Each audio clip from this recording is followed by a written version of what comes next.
দাঁড়ান, আগে একটু গণনা করে নিই প্রথমে। শালা বুইরা খবিসের জাত, বুইরা একটা পুত্রবধূ, আপন বন্ধুর আপন নাবালিক শিশুকন্যা কাউকে পর্যন্ত ছাড়ে নাই।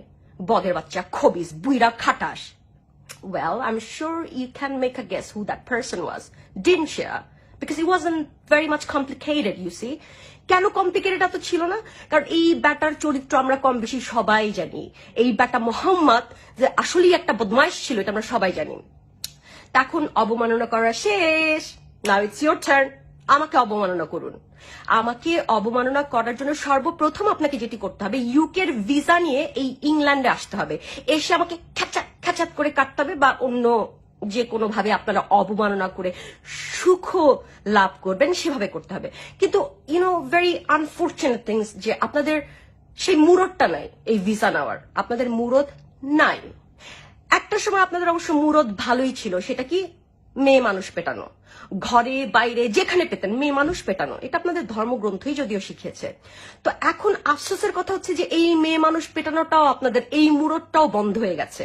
কারণ আমাদের পুরো বিশ্ব জুড়ে এখন নারীরা এমন একটা স্বয়ংসম্পূর্ণ অবস্থায় এসছে যে এই মেয়ে মানুষ পেটাইতে পারেন না। পিটালে কি হয়? ওই পুলিশের সাথে তাকে জেলে ভরে দেয়, তাই তো? এখন এই মুরদও নাই, ওই মুরদও নাই, সব মুরদ শেষ হতে চলেছে। এই জন্য আপনারা গর্জে টেলিভিশনে জ্বলে উঠছেন, তাই তো? আমি বুঝতে পারছি।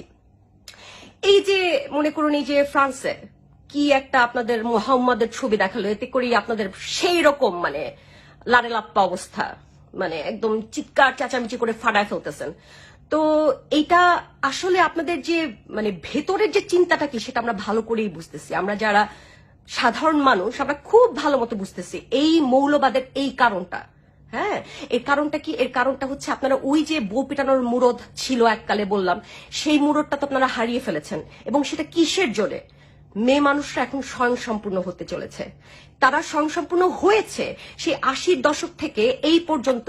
বাংলাদেশের অর্থনীতিতে একটা পুরুষ যেরকম ভাবে স্বয়ংসম্পূর্ণ করছে বাংলাদেশের অর্থনৈতিক অবস্থা, একটা মেয়েও কিন্তু সমান তালে করছে।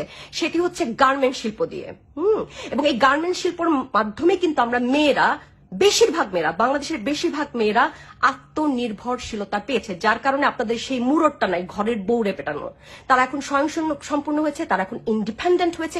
এটাই আপনাদের সহ্য হচ্ছে না। এবং তাদেরকে এই ইন্ডিপেন্ডেন্সি নষ্ট করার জন্য, তারা যাতে আবার আপনাদের উপরে পরনির্ভরশীল হয়ে বেঁচে থাকে, যাতে করে আপনাদের মুরদটা আপনারা ফেরত পান বউ পেটানোর জন্য, সেটার কারণে আপনারা কি করছেন? ফ্রান্সকে নিয়ে গালিগালাজ করছেন যে হ্যাঁ, কেন মোহাম্মদের ছবি এরকম আঁকলো, ব্লা ব্লা ব্ল্যাক শিপ, ফ্রান্সের পণ্য সব আমরা নাকচ করব, বয়কট করব। তো ফ্রান্সের এই পণ্যগুলা যখন বয়কট করবে, তখন সবচেয়ে বেশি ক্ষতিগ্রস্ত কে হবে?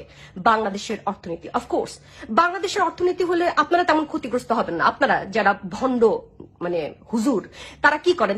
তাদের তো অর্থনীতির সাথে কোনো সম্পর্কই না। আপনারা না দেন ট্যাক্স, না করেন কোন একটা প্রসপেক্টাস, কোন একটা জায়গায় কাজ। আপনারা তো মসজিদে মাদ্রাসায় বসে বসে ধর্ষণ করেন আর ওই যে মুখস্থ কোরআন পড়েন।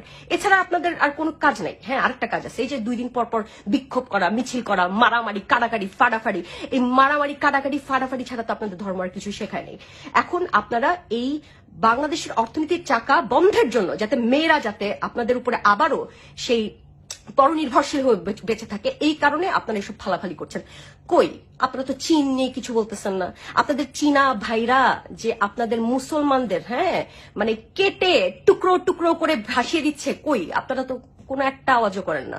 এই ফ্রান্স কি একটা জায়গায় শার্লি হাবজল থেকে যে মোহাম্মদের কি একটা ছবি দেখালো, এই জন্য আপনারা ফাটায় ফেলতেছেন। কিন্তু চায়নাতে তো পুরো ন্যাশনাল টিভিতে আপনাদের মোহাম্মদকে ন্যাংটো করে ছেড়ে দিচ্ছে, তখন তো একটা কথাও বলেন না, একটা কথাও বলেন না, তাই না?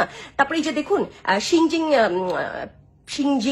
পিং বেটা, এই বেটা যখন ক্ষমতা আসলো, আল জাজিরার নিউজ, যে সে ক্ষমতায় আসার পরে সে নিজে ঘোষণা দিয়েছে যে কোরআনকে আবার নতুন করে তৈরি করবে। সে শি জিনপিং এর রাজনৈতিক দলের সাথে যেগুলা যাচ্ছে না সেগুলাকে কেটে বাদ দিয়ে তিনি আবার কোরআনের নতুন করে সংস্করণ করবে। কই, তখন তো আপনারা একটা কথা বলেন নাই, একটা কথাও বলেন নাই। উইঘুর মুসলিমের উপরে অত্যাচার হচ্ছে চীনের, আপনারা একটা কথাও বলতেছেন না কেন? কারণ চীনাদেরকে আপনারা ভয় পান। চীনারা তো আপনাদেরকে সেরকম দৌড়ের উপর রাখে, এই জন্য আপনারা ভয় পান। চীনারা আপনাদের মুসলিম মেয়েদেরকে বন্ধা করে দিচ্ছে ধরে ধরে। কেন? আপনাদের মুসলিম সম্প্রদায় যাতে বাড়তে না পারে, আপনাদের মতো মানে এরকম বর্বর সম্প্রদায় যাতে বেড়ে পৃথিবীকে আরো কাহিল না করতে পারে, এই জন্য এই আপনার চীনা বাপরা সেই ব্যবস্থা আগে থেকে করছে। আপনারা একটা কথা বলতেছেন না, একটা কথাও না। শুধু সেটা না, লিংজিয়া প্রদেশের ইয়াংচুং অঞ্চলের নাম কি, নানগুয়ান মসজিদের যে উজ্জ্বল সবুজ মিনার রয়েছে, তারপরে সোনালী রঙের মিনার, এগুলো সব সরিয়ে দেওয়া হয়েছে, সব সরিয়ে দেওয়া হয়েছে। আপনারা একটা কথা বলছেন না।